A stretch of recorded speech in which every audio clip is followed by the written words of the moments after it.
حضرت سیدنا عمر رضی اللہ تعالیٰ عنہ، آپ کے ساتھ حضرت ابو عبیدہ بن جراح بھی ہیں اور اس حدیث کو روایت کرنے والے بھی ساتھی تھے۔ شام کی طرف کا آپ کا سفر ہے اور اونٹ پر آپ سفر کر رہے ہیں، اور حالت یہ تھی کہ سواری ایک ہے اور سوار دو ہیں، تو طے یہ ہوا کہ کچھ عرصہ میں سواری پہ بیٹھوں گا اور کچھ عرصہ حضرت ابو عبیدہ رضی اللہ تعالیٰ عنہ سوار ہوں گے۔ اب جیسے ہی شام کا علاقہ قریب آیا تو بارش کی وجہ سے ایک گڑھا تھا جس میں پانی کھڑا تھا۔ حضرت عمر رضی اللہ تعالیٰ عنہ کی پیدل چلنے کی باری تھی اور حضرت ابو عبیدہ رضی اللہ تعالیٰ عنہ وہ سواری پہ بیٹھے تھے۔ تو جیسے ہی وہ برسات کا پانی کھڑا تھا تو حضرت عمر نے اپنے جوتے اتارے، اور دو روایتیں، ایک یہ ہے کہ اپنی بغل میں رکھ لیے اور ایک یہ ہے کہ اپنے ہاتھ میں پکڑ لیے۔ تو حضرت ابو عبیدہ رضی اللہ تعالیٰ عنہ آپ کہنے لگے کہ امیر المؤمنین، مجھے اس بات سے خوشی نہیں ہوئی کہ آپ نے جو ابھی کام کیا ہے، ہم شام کے اندر داخل ہونے والے ہیں، اور اگر اس حالت میں شام کے لوگ آپ کو دیکھیں گے تو مجھے اس بات کی خوشی نہیں کہ اس حالت میں وہ آپ کو دیکھیں کہ حاکم وقت امیر المؤمنین ہو اور اس نے اپنے جوتے ہاتھ میں پکڑے ہیں، اور رعایا کا ایک فرد وہ سواری پہ بیٹھا ہے اور امیر المؤمنین پیدل چل رہے ہیں۔ تو لہٰذا میں یہ چاہتا ہوں کہ آپ سواری پہ آئیں، وگرنہ ہم جس کام کے لیے جا رہے ہیں تو ممکن ہے اس کام کی وجہ سے وہاں کے لوگوں پر ہماری دھاک نہ بیٹھے اور آپ کے حکم کو وہ کوئی ایسی اہمیت نہ دیں کہ یہ کیسے حاکم وقت ہیں، انہوں نے تو اپنے جوتے ہاتھ میں پکڑے ہیں۔ لہٰذا پروٹوکول ہونا چاہیے، ویلیو ہونی چاہیے، اور یہ کام آپ کے منصب کے خلاف ہے۔ اس کام میں عزت نہیں، یہ عزت والا کام نہیں۔ عزت والا کام اگر چاہتے ہیں تو وہ کریں، آپ جوتے نہ پکڑیں، اور میں آپ کو اجازت دیتا ہوں کہ آپ سواری پر بیٹھ جائیں۔ حضرت ابو عبیدہ رضی اللہ تعالیٰ عنہ جو سواری پر بیٹھ کر حضرت عمر رضی اللہ تعالیٰ عنہ کو مشورہ دے رہے تھے، یہ کوئی عام نہیں ہے، یہ وہی ہیں کہ جن کے بارے میں حضرت عمر رضی اللہ تعالیٰ عنہ نے ایک مرتبہ ان کے بارے میں جب صحابہ کی مجلس میں بیٹھے تھے تو صحابہ کو کہا کہ صحابہ، اپنے اپنے دل میں جو تمہاری سب سے بڑی خواہش ہے اس خواہش کا اظہار کرو۔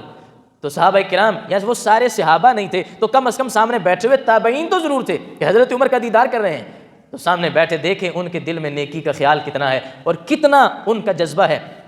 وہ کہنے لگے کہ اے عمر، ایک بولے، وہ کہنے لگے ہم جس گھر میں بیٹھے ہیں میرا یہ ارادہ یہ ہے کہ اللہ اس سارے گھر کو سونے سے بھر دے، اور سونے سے جب بھر جائے تو یہ میری ملکیت میں آ جائے، میں اس کا مالک بن جاؤں، اور جب میں مالک بنوں گا تو سارا سونا اللہ کے راستے میں خیرات کر دوں گا، یہ میری تمنا ہے۔ دوسرے بولے، انہوں نے کہا کہ میری تمنا یہ ہے کہ یہ زبرجد اور یاقوت جو بڑے قیمتی موتی ہوتے ہیں، کہا یہ سارا گھر زبرجد اور قیمتی جواہرات سے بھر جائے اور میری ملکیت میں آئے تو میں سارا اللہ کے راستے میں خرچ کر دوں گا۔ اب سب کا نیکی کے لحاظ سے بڑا اچھا خیال ہے، اور وہ سارے اللہ کے راستے میں خرچ کرنے کے لحاظ سے اتنا جذبہ رکھتے ہیں کہ ہمیں پیسے ملے تو ہم ایک لمحے کے لیے بھی پاس نہ رکھیں، ہم سارا اللہ کے راستے میں خیرات کر دیں۔ یقیناً بہت بڑی نیکی ہے، اور مجھے امید ہے کہ اللہ اس نیت پر ان کو اتنا ثواب بھی دے چکا ہوگا کہ چونکہ نیت میں وہ پکے ہیں، وہ کچے نہیں تھے کہ آئے تو چلو نیت بدل جائے، نہیں آدھا دیتے ہیں تو آدھا رکھ لیتے ہیں۔ خالصتاً نیت ان کی اخلاص پر مبنی تھی۔ جب سب نے اپنی اپنی نیتوں کا اظہار کیا،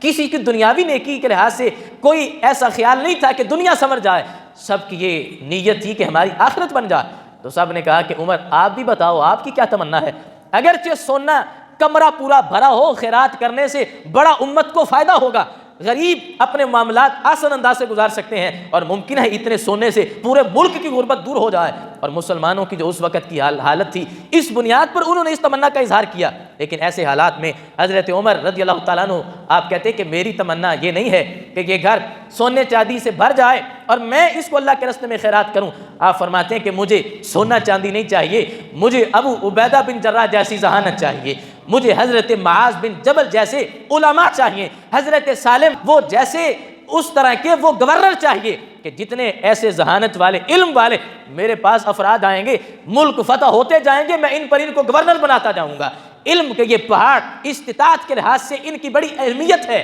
اور میں جس وقت ان کو ملکوں پر گورنر بناؤں گا تو پھر پوری دنیا پر کفر کا راج نہیں ہوگا، پوری دنیا پر اسلام کا راج نظر آئے گا۔ حضرت عمر تو تمنا کریں کہ اللہ مجھے کہیں سے ابو عبیدہ جیسا مزید ایک بندہ دے دے، مجھے حضرت معاذ بن جبل جیسا ایک عالم دین دے دے، اور حضرت سالم ابو حذیفہ جیسا مزید ایک فرد کامل دے دے کہ میں اس کو گورنر بناؤں تو اس کے فیض سے لوگ اسلام کا سبق سیکھیں۔ وہ ہے حضرت ابو عبیدہ جن کے بارے میں حضرت عمر تمنا کریں کہ اللہ مجھے اس جیسا مزید بندہ عطا کرے تو میں اس کو مزید ایک شہر پر گورنر بناؤں۔ اب حضرت ابو عبیدہ بن جراح رضی اللہ تعالیٰ عنہ وہی سواری پر بیٹھے حضرت عمر کو کہہ رہے تھے۔ اب حضرت عمر نے جن سے تمنا کا اظہار کیا اور جس کے بارے میں کیا، آج وہی مقابلے میں آ کر کہہ رہے ہیں کہ عمر عزت اس میں ہے کہ جوتے اس کو نیچے رکھو اور سواری پر بیٹھ جاؤ۔ حضرت عمر رضی اللہ تعالیٰ عنہ آپ کہنے لگے کہ ابو عبیدہ اگر تمہاری جگہ کوئی اور ہوتا، چونکہ میں تمہارا جانتا ہوں کہ وسیع ظرف کتنے ہو، تمہاری نیت کیا ہے، میں تمہارے تقوی کے لحاظ سے خبردار ہوں اور میں نے تمہیں چیک کیا ہوا ہے، تم میرے ہر امتحان میں پاس ہو گئے ہو۔ فرمایا اگر تمہاری جگہ کوئی اور ہوتا، لولا انت ابو عبیدہ لا ضربتک حتی جعلت نکالا لامتک، تمہاری جگہ کوئی اور ہوتا تو مار مار کر اسے نشان عبرت بنا دیتا قیامت تک کے لیے کہ یہ کیا بات کر دی ہے کہ میں نے جوتا ہاتھ میں پکڑا ہے تو اس میں عزت نہیں ہے۔ آپ فرمانے لگے کہ صورتحال یہ ہے، کننا اضل قوم، کہا ہم تو ذلیل لوگ تھے، ہماری تو کوئی بات نہیں تھی، ہمیں کوئی پوچھتا نہ تھا۔ آپ فرمانے لگے اعزنا اللہ بالاسلام دینا، کہا ہماری جتنی عزت ہے اللہ نے اسلام کے صدقے ہمیں عطا فرمائی ہے، کہ یہ ساری عزت اسلام کے صدقے سے ہے، اور اگر آج اسلام نے عزت دی ہے تو میں اسلام کو چھوڑ کر کسی اور جگہ سے عزت تلاش کروں تو کیا پھر یہ وفاداری نہیں؟ اور فرمایا قیامت تک کے لوگوں کے لیے میرا یہ پیغام ہے، فَكُنْ فَمَهْمَا تَطْلُبُ الْعِزَّةَ بِغَيْرِهِ يُذِلُّكُمُ اللَّهُ، اگر اسلام کو چھوڑ کر کسی اور جگہ سے عزت تلاش کرو گے تو اللہ تمہیں ذلیل و رسوا کر دے گا۔